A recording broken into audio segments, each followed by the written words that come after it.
So based on the products that you're using in your treatment room, you would select the exfoliant that's correct for the skin condition. So today I'm going to use, as I said, a microfoliant. It's a powder, and I'm going to mix it up with a little bit of water in a cup. And bear in mind, as we said earlier, everything that we apply to the skin in a professional treatment would either be applied with the hands in the spreading movement, or obviously if it's a spray, we would spritz it on. If it is a powder or a mask, a lotion or a cream form of mask, we would apply all of those with a fan brush. So just mixing up our microfoliant. Again, we can put eye pads on, but if you sense that you want to come closer to the eyes, let's say you have seen milia or you have seen congestion there, you may not want to use eye pads at this stage. Just put your exfoliant on, then we'll put the eye pads on prior to using the electric brushes. So again, I've mixed up my product, my exfoliant, away from the face, using my fan brush. I'm just going to touch the client so she knows I'm going to approach the face, and painting on really lightly and fairly rapidly. Remember, in a professional treatment, we're working to time.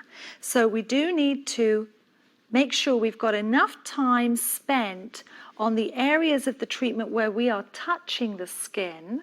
And then anything which is a product application, we need to be able to move fairly quickly, get the product onto the skin thoroughly, coming down the nose, across the upper lip. But just because we're working rapidly doesn't mean that we're not being neat. Under the chin, that's an area that we often miss. So check that by leaning under the chin, down on the throat.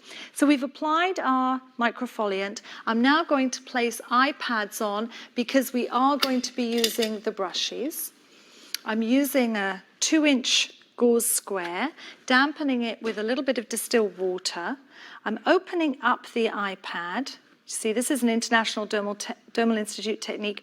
We don't use cotton as iPads because you'll be picking little bits of filament out of your eyelashes if you're the client for the rest of the day. We take our gauze, we've dampened it, we twist it in the middle in what we call the butterfly wrap, and then just telling the client I'm placing eye pads over the eyes.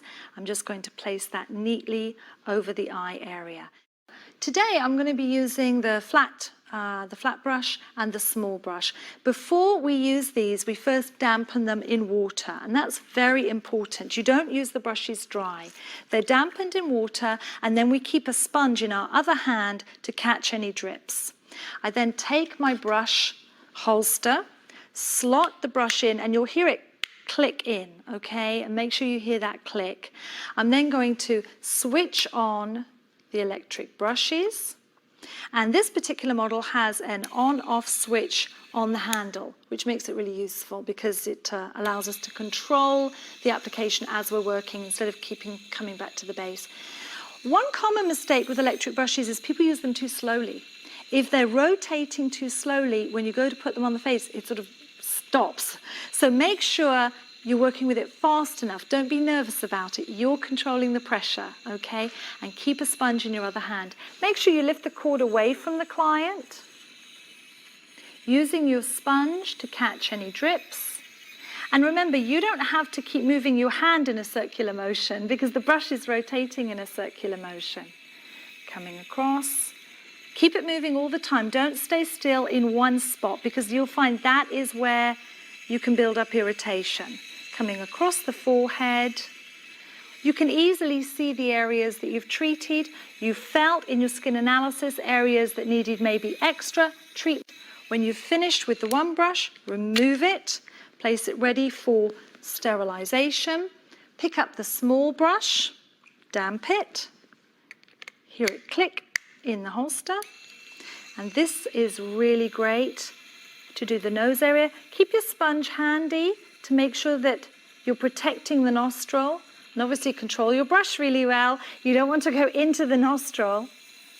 I say that because it's a really common occurrence when you're first learning how to handle the brushes.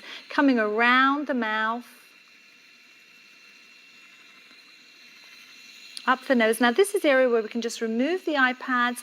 Keep your sponge handy to just protect the actual eye area, but you can come pretty close to the eyes because remember, if you did see any milia there or congestion, You definitely want to exfoliate that area coming around the eyes. And when you can see that you've completed the face, switch off, remove the brush, replace the holster, and then just remove the exfoliant in exactly the same manner as you saw me remove the cleanser.